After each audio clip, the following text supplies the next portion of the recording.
In the aftermath of Cyclone Munta, National Disaster Response Force teams have been actively clearing fallen trees and electric poles along the stretch between Manginapudi and Machilipatnam. The cyclone, which brought heavy rainfall and strong winds to the coastal region, caused significant disruption to road and access powerful infrastructure.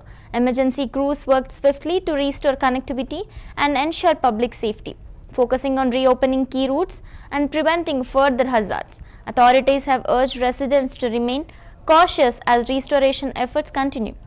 The operation highlights the critical role of disaster response teams in mitigating the impact of extreme weather events and supporting affected communities during the recovery.